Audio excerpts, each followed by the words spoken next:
안녕하세요. 오늘은 한국인 사망 원인 5위를 차지하고 있는 중요한 질병, 당뇨병에 대해 알아볼 텐데요. 당뇨병은 현재도 급격히 증가하고 있어서 2030년에는 현재보다 2배 정도 증가할 것으로 보입니다. 음식과 함께 섭취하는 당은 우리 몸의 중요한 에너지원으로 쓰이며 혈액 속의 당은 인슐린과 함께 활동하게 되는데요. 인슐린 작용에 문제가 생겨 혈액 속의 당이 높아져 생기는 병이 바로 당뇨병입니다.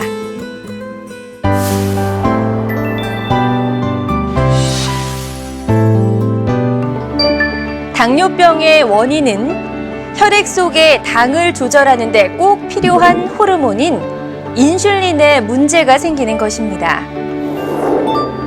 인슐린에 문제가 생기는 경우는 크게 두 가지가 있는데, 첫 번째는 인슐린이 절대적으로 부족한 상태이고, 두 번째는 인슐린은 충분하지만 인슐린이 작용을 잘 못하는 인슐린 저항성으로 구분됩니다.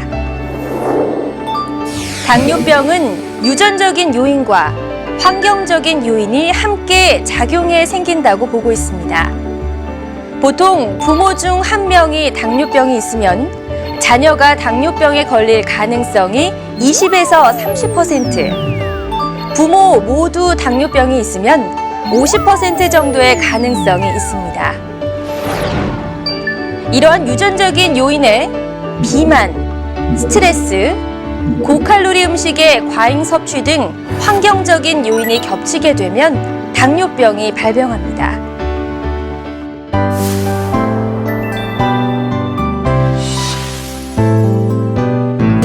대표적인 당뇨병의 3대 증상은 물을 많이 먹는 다음의 증상과 소변량이 많아지는 다뇨, 그리고 체중 감소입니다. 이 외에 당을 효율적으로 사용하지 못해 공복과 과식이 번갈아 생기고 쉽게 피로합니다. 게다가 상처가 잘 낫지 않고 피부가 계속 간지러울 수 있습니다. 하지만 이보다도 무서운 것은 합병증입니다.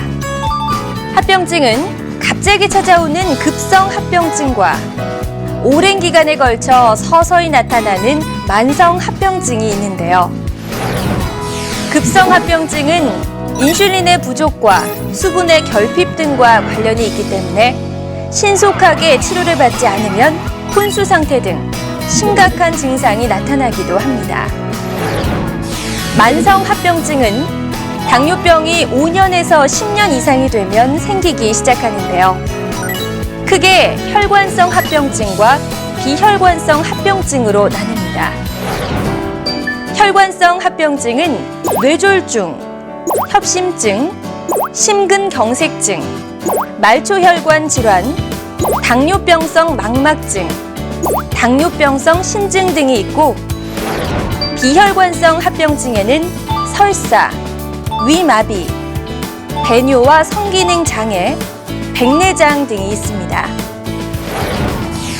또 하나의 중요한 증상으로 지나치게 혈당이 낮아지는 저혈당이 있는데요. 혈당 측정 결과 50 이하를 저혈당이라고 합니다.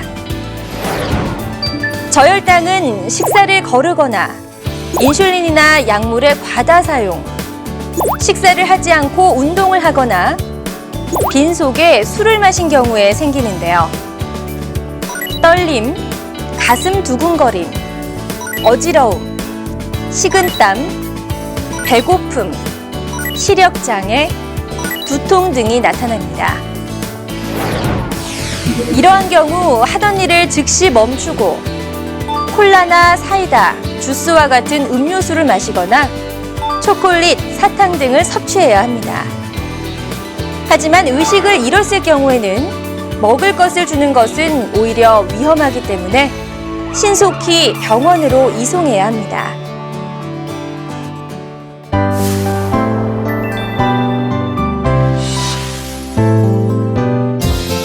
당뇨병의 진단은 8시간 이상 금식 후 측정하는 공복 혈당 검사와 포도당을 섭취한 후 2시간 뒤에 측정하는 경부 당 부하 검사가 있는데요.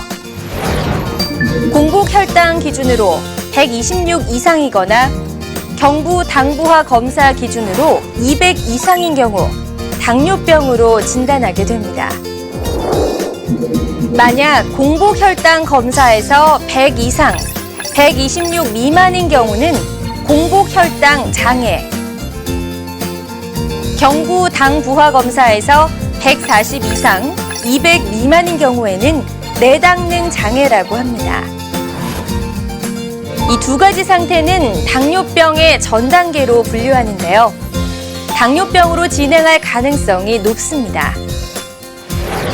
또한 각종 심혈관 질환이 생길 위험성이 크기 때문에 생활 습관을 교정해 관리하는 것이 중요합니다.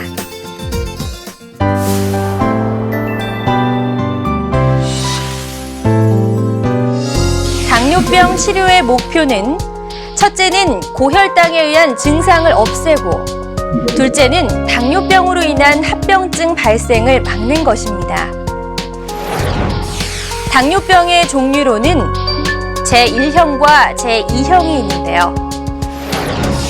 제1형 당뇨병은 몸에서 인슐린을 만들지 못하는 형태로 적절한 양의 인슐린 주사와 함께 음식 섭취를 통해 조절합니다. 제2형 당뇨병은 주로 인슐린 저항성이 원인이 되는데요. 우선 음식 섭취 조절과 운동으로 관리하고 그래도 혈당이 잘 조절되지 않으면 경구용 약물과 인슐린 요법을 사용합니다.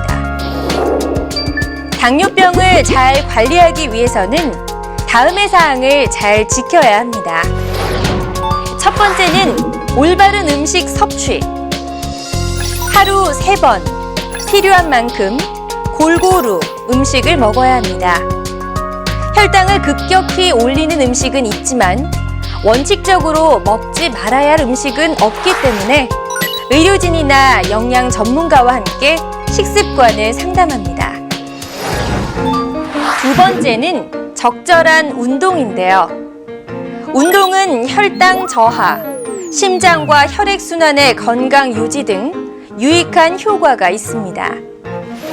하지만 당뇨 합병증이 있거나 비만, 무릎의 관절염, 약물 복용, 안구 합병증 등이 있는 경우에는 전문적인 운동 계획이 필요합니다. 운동은 식사 후 30분에서 1시간이 지난 다음에 시작해야 저혈당을 예방하고 혈당을 효과적으로 낮출 수 있는데요. 강도가 높거나 장기간의 운동을 할 때는 운동 전과 운동 사이에 간식을 먹어야 합니다. 세 번째는 혈당을 수시로 측정, 기록합니다. 혈당 기록은 평소 혈당 상태를 파악하는 데 필요할 뿐 아니라 의료진이 적절한 치료 계획을 세우는 데 아주 중요한 자료가 되는데요. 보통 상태에 따라 하루에 1회에서 4회 측정하게 됩니다. 네 번째는 건강한 발 관리입니다. 당뇨병 환자는 발의 감각이 저하되는데요. 잘 맞지 않는 신발이나 뜨거운 물, 날카로운 물체에 다치지 않도록 주의해야 합니다. 혹시 상처나 발에 이상이 생기면 혼자서 치료하지 말고 꼭 주치의와 상의합니다. 마지막으로 처방받은 약물을 잘 복용하는 것이 건강하게 살아갈 수 있는 최선의 방법입니다.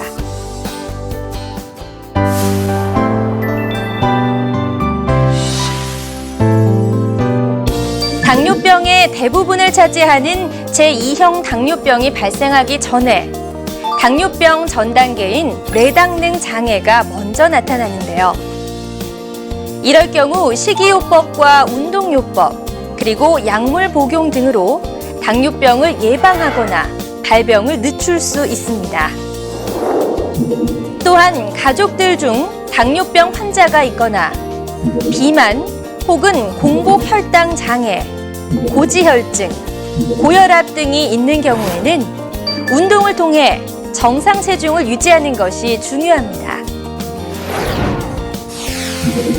당뇨병의 조기 검진은 공복 시 혈당을 측정하는데요.